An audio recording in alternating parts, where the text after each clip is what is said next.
단순 묻지마 폭행이 아닌 의도된 성범죄였다. 부산 돌려차기 사건에 숨어있던 내용들이 하나씩 드러나기 시작했습니다. 가해자의 보복을 두려워하는 피해자의 입장에선 어떻게든 여죄를 밝혀서 더 중한 처벌을 받도록 하는 게 유일한 해법일 겁니다. 어떤 방법이 있을지 전문가를 통해서 알아보도록 하겠습니다. 이은희 변호사 모셨습니다. 어서 오십시오. 안녕하세요. 네, 피해자의 목소리를 들었는데 쉽지 않은 결정이셨을 것 같고 참 저희가 함께 아픔을 공감하면서 이야기를 나눠보도록 하겠습니다. 제작진이 직접 피해자와 사전 통화를 했고요. 지금 생방송 함께하고 계시다고 합니다. 우선 위로의 말씀 전하고요. 쾌차 기원합니다. 또 피해자의 입장에서 저도 최선을 다해서 법적 조언을 변호사께 여쭐게요. 시청자 여러분도 지금 하시는 일 잠깐 멈추시고 피해자의 억울함을 해소하기 위해서 지금 방송 각별한 관심을 좀 기울여 주시길 당부드리겠습니다. 가해자 얘기부터 좀 해볼게요. 살인 미수 혐의로 12년형을 선고받아서 복역 중입니다. 그런데 가해자의 주장을 정리를 하면 심신이 미약한 상태에서 우발적으로 행해진 단순한 폭행이었다. 그래서 처벌이 너무 과하다. 이런 이유로 항소를 했습니다.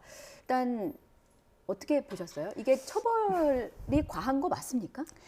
아마 이게 지금 공분을 사는 이유 자체가 누가 보더라도 12년이 이게 과하지 않다, 오히려 너무 부족하다라고 생각하기 때문에 지금 피해자를 비롯하여 이 소식을 듣고 알게 된 분들이 다 이거에 대해서 조금 만족하지 못하는 그런 상황이라고 생각을 하고요.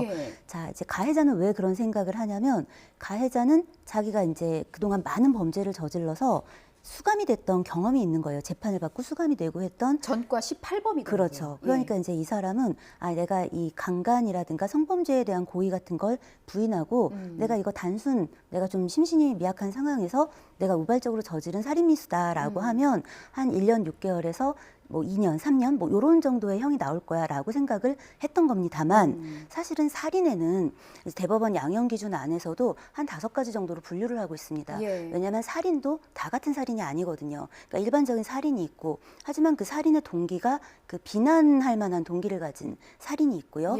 그리고 또 이제 정상을 참작할 만한 살인도 있고 뭐 아니면은 그 외에 뭐 중대범죄랑 결합이 돼 있다든가 아니면 인명경시 극단적으로 그래서 뭐 자동차를 가지고 무차별로 여러 사람을 죽인다든가 하는 그런 종류의 이제 살인도 있기 때문에 그런 것들을 나눠서 양형 기준을 가지고 있습니다. 이 경우는 지금 이 가해자가 말씀하신 것 같은 주장을 했지만 1심에서도 받아들여지지 않았고 비난할 만한 동기를 가진 살인으로 평가를 하고 있습니다. 그래서 살인을 기준으로 놓고 봤을 때는 이제 15년에서 20년 정도의 기본형을 가지고 가중을 한다라고 했을 때 18년 이상 무기징역까지 선고가 가능하고요. 다만 이제 피해자가 사망에 이르지는 않고 미수인 상황이어서 이제 이게 6년에서 20년 정도까지를 양형할 수 있는데 법원에선 12년을 선고한 거예요. 그런데 이게 강간치상으로 기소되었던 것보다는 오히려 형이 더 세게 나오고 양형 기준도 오히려 더 강했던 겁니다. 그래서 피해자가 이제 지금 피해자분이 이 방송을 보고 계시다면 이 말씀을 꼭 드리고 싶은 게 저는 사필 규정이 있다라고 믿고 있고요. 그래서 그렇게 이제 나쁜 짓을 하고도 그 자기 죄를 반성하지 않고 그 잔꾀를 부려서 좀 더 경한 처벌을 꾀했던 이 가해자에게 법원은 그래 알겠다라고 하면서 너는 그러면 살인의 그 고의를 가지고 살인 미수를 저지른 거구나 하면서 더 중하게 사실은 처벌을 한 경우다. 단 그런데 이게 정말 과한 처벌이냐 그렇게 생각하지 않고요. 아까도 말씀드렸지만 6년에서 20년까지 지금 양형이 가능한 상황이기 때문에 오히려 항소심에서 지금 요번에 이제 이렇게 이슈가 되고 공분을 사고 하는 과정 속에서 나온 이런 이야기들, 이런 어떤 주변의 증언들 같은 것들이 좀 받아들여져서 좀 더 무겁게 처벌되기를 기대하고 있습니다. 그래서 2심이 열리기 전에 우리가 어떻게 할 수 있는 게 있으면 어떤 방법이라도 하나 찾아보자라는 심정으로 이제 변호사님을 모신 거예요. 이 가해자의 경우는 전과 18범답게 법을 너무 잘 알았던 것 같습니다. 그렇습니다. 그러니까 쓰는 단어들을 보면 심신미약, 우발적, 단순 폭행 이런 식으로 이제 본인의 죄를 좀 축소하려는 그런 경향이 있는 것 같아요. 그래서 피해자는 무언가 좀 수집한 증거 그리고 그 사건이 일어났던 저희가 CCTV 계속 보여드리고 있습니다만 이 정황에 따라서 단순 폭행이 아니라 성폭력이 의심된다 이렇게 보고 계세요. 변호사님이 보기에는 어떤 정황이 좀 법정 증거로 활용될 수 있을 거라 보십니까? 사실 CCTV를 본 분들이라면 그리고 이제 이 사건이 흘러간 어떤 정황들을 본다면 이게 그냥 살인미수에 가깝기보다는 실은 이제 피해자를 가격하는 상황 자체가 저렇게 강간하기 뒤에서. 위해서 예. 이제 어떤 행위를 시작하는 걸로 보이거든요.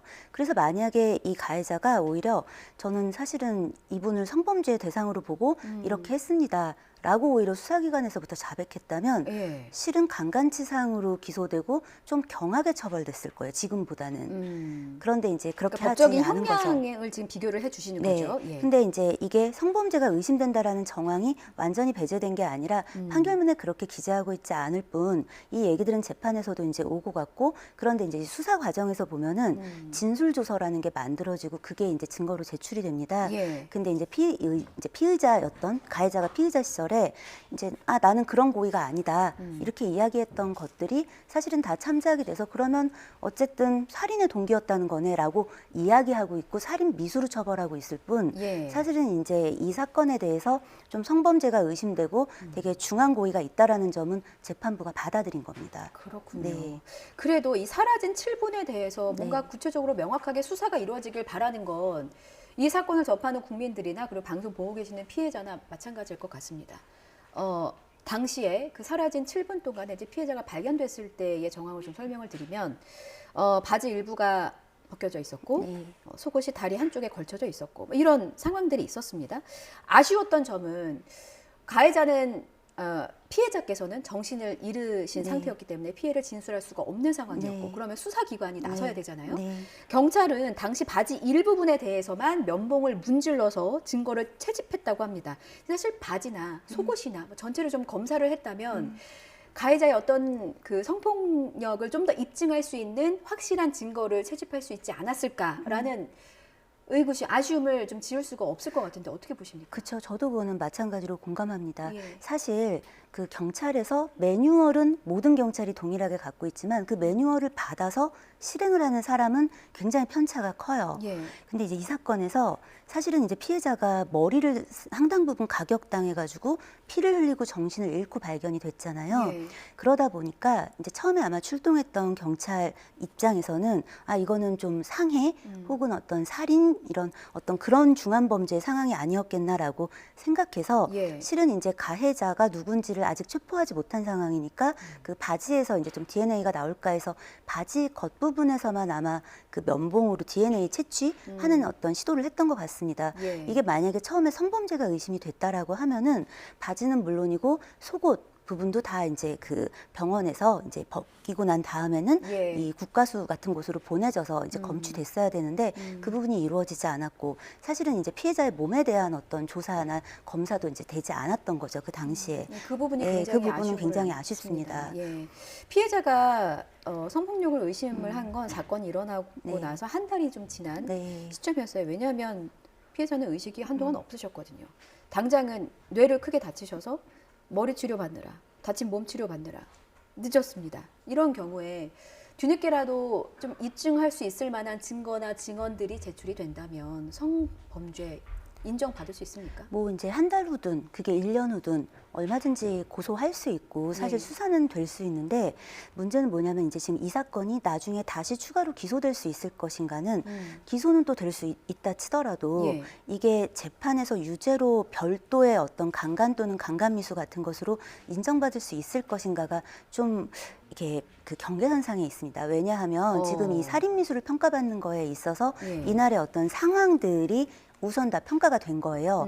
그래서 지금 검찰에서는 이 부분에 대해서 증거 수집과 관련해가지고 2심에서 어떤 성범죄 추가 기소에 대한 의견을 좀 구하고 있다라고 예. 하는데 사실 그 부분은 공소장을 변경하려면 강간치상으로 변경을 해야 되는 상황인데 예. 그거 피해자 입장에서 유리하지가 않습니다. 왜냐하면 이미 중하게 지금 더 처벌이 돼가고 있는 상황인데 예. 굳이 이 부분을 바꿔서 강간치상으로 할 필요는 없어 보이고요. 다만 이제 두 가지 혐의가 그러니까 그 혐의가 추가로 얹어지는 거는 전혀 도움이 되지 않는다는 건가요? 왜 그러냐면 예. 이 사람이 이제 예를 들어 고의가 내가 살인을 하려고 이 피해자를 죽이려고 이제 먼저 때리고 예. 그게 성공에 이르지 못하였는데 예. 그 후 이제 그 의식을 잃은 피해자를 대상으로 죽었다고 생각하고 뭔가 그러면 내가 성범죄를 더 저질러 볼까 이렇게 고의가 분리될 수 있다면 이 살인미수와 뭐 강간치상 이렇게 나눠서 기소가 가능한데 네네. 실은 이제 유관상으로 지금 일어난 상황을 보면 저 가해자는 성범죄의 좀 목적을 가지고 접근해서 피해자를 공격하고 의식을 잃게 하고 난 다음에 피해자를 옮겨서 모종의 어떤 7분간의 행위를 하고 사라진 도주한 그런 상황으로 보이거든요. 그러면 이게 나중에 가서 어떤 일사부재리의 원칙 같은 것 때문에 강간이나 중간간 등으로 혹은 중간간 미수 등으로 이제 기소가 됐을 때 이 사람에게 좀 이제 유죄가 판단되지 않을 가능성이 상당합니다. 그래서 그런 부분을 감수하고 과연 그 수사기관에서 기소를 할지는 좀 의문인 부분이 있고요. 오히려 제가 피해자한테 꼭 드리고 싶은 말씀은 아직 이 사건은 끝나지 않았습니다. 2심이 남아있잖아요. 그렇죠. 3심도 남아있고요. 양형이 충분하지 않다라고 생각되는 부분이 저도 있고 당사자도 있으실 저도 거잖아요. 있습니다. 그럼요. 그래서 이런 경우에 피해의 정도를 그 재판부에 계속 알리는 노력이 필요하다고 생각해요. 왜냐하면 어떤 식으로 알려야 되는 겁니까? 탄원서를 제출한다든가 이런 부분입니까? 피해자가 탄원서를 제출할 수도 있고 변호사를 통해서 이제 의견서를 좀 더 상세하게 해서 제출할 수도 있고 주변에 어떤 그 의견을 받아서 그런 분들에게 탄원서를 같이 제출해 달라고 해서 주변 분들의 탄원서가 같이 들어가는 방법들도 있고요. 이 사건을 보면 피해자가 상해도 지금 영구장애도 남았지만 가장 큰 문제는 저분이 과연 저기 일상적인 생활로 돌아가서 새벽에 저녁에 실은 대낮에도 혼자 다닐 때 똑같은 마음으로 이전과 같은 마음으로 거리를 활보하고 뭐 자기 집으로 오가고 할 수가 없는 상황에 이른 거잖아요. 그런 의심이 그런 어떤 걱정, 우려를 지울 수 없는 이유가 지금 가해자가 출소 후에 보복을 예고한 상태예요. 피해자의 이름도 알고 있고 주민번호까지 알고 있고요. 집 주소도 알고 있다고 합니다. 근데 피해자 입장에서는 이게 12년이지만 너무 짧은 시간이에요. 왜냐면은 이 가해자가 지금 30대인데 12년 복역하고 나온다고 해도 40대밖에 안 되잖아요. 가족들도 그렇고 본인도 지금 너무나 걱정이 되는 상황이어서 피해자 입장에서는 어떻게 해서든 형량을 좀 늘렸으면, 그러니까 재판부가 엄벌에 처해줬으면 하는 마음이 크신 거거든요. 사실 이 사건이 피해자에게 미친 영향도 크지만 이 사건을 통해서 지금 사회적으로 일어난 반향, 그다음에 그 피해자와 같은 여성분들이 자기의 주거지를 오가면서 혹은 자기가 익숙한 공간을 오가면서 가질 불안감, 그 사회에 미친 악영향까지 생각한다면 사실 그런데도 반성하지 않고 항소하고 있는 상황이잖아요. 그렇다라고 한다면 얼마든지 가중처벌될 수 있는 여지가 더 있다라고 생각하고요. 특히나 지금 관련 보도에서 보면은 보복범죄 같은 것들을 주변에 떠들고 있고 혹은 실제로 그 피해자에게 유리하게 증언을 한 주변 사람에 대해서 협박 편지를 보내기도 했고 그러면 그 협박 편지를 보낸 것 같은 경우는 지금 협박이지만 그 어떤 사건과 관련된 증인에게 보낸 보복 예고이기 때문에 가중해서 처벌할 수 있는 추가 기소가 가능한 상황입니다. 협박 편지도 그렇고 이제 그 주변 지인들이 증언하는 그런 말들이 있잖아요. 이런 부분들도 재판부 판단에 도움이 됩니까? 단 내야죠. 피해자가 가만히 있으면 아무도 그거를 해주지 않고요. 피해자가 이제 예를 들어 보도된 내용 안에서 피해자가 직접 만날 수는 없지만 왜 어떤 증언을 하는 사람들이 있잖아요. 이제 진술하시는 분들, 그런 분들의 내용이 보도된 바가 있다면 CD 같은 걸로 구워서 재판부에 봐라, 나는 오늘도 이렇게 불안하게 살고 있다. 12년 충분하지 않다라는 목소리를 내실 것을 권유드립니다. 일단 국민들이 지금 방송 보시는 시청자분들도 재판부에 엄벌을 처한다는 탄원서를 요구는 할 수 있고 이게 충분히 재판부에 도움이 된다라고 정리를 하고요. 끝으로 짧게 어떻게 보면은 피해자를 보호하는 것도 우리 사회의 하나의 몫입니다. 꼭 해야 할 일이고요. 피해자는 물론이고 가족들도 보호하고 싶은데 어떻게 보호할 수 있는 방법이 있는지를 좀 짚어주세요. 현재 보호관찰 제도라든가 뭐 위치 추적 장치라든가 하는 것들은 고인 혹은 범죄자에게 하고 있는 거잖아요. 그런데 피해자 입장에선 솔직히 지금 이 나의 가해자가 언제 나와서 어디쯤에 있는지를 알기가 되게 어렵습니다. 이런 부분에 대해서 사실은 피해자를 관리해주는 보호제도는 굉장히 취약합니다. 저는 이 사건 피해자가 당한 일이 가슴 아픈 한편 피해자의 이런 소식, 이런 어떤 우리의 공감이 사실은 이런 제도의 변화로 좀 이어지기를 좀 그런 바람을 이 방송을 통해서 좀 전해보고 싶습니다. 변호사님 짧게 하나만 더. 가해자의 신상 공개를 요구하는 목소리도 큽니다. 가능합니까? 뭐 가능하지 않을 건 없는데요. 이거는 이제 이 신상을 공개하려면 위원회에 이제 부의가 돼야 되고 그러려면은 이제 그런 부분은 검찰에서 노력을 해야겠죠. 검찰에서 노력을 하면 가능하다. 가능은 한데 통상 살인 미수의 상황에서 이렇게 신상이 공개되고 얼굴이 공개되는 것들은 사실 좀 흔하지 않습니다. 그리고 이제 만약에 성범죄 네. 전력이 추가가 된다면요? 성범죄 전력이 추가가 된다면 신상 정보 등록은 되는데 제가 말한 신상 공개는 예. 얼굴을 공개하는 게 이제 지금 같은 경우는 가해자 얼굴이 공개되고 있지 않잖아요. 예, 예. 이제 이런 부분들에 대해서는 검토가 충분히 가능하다.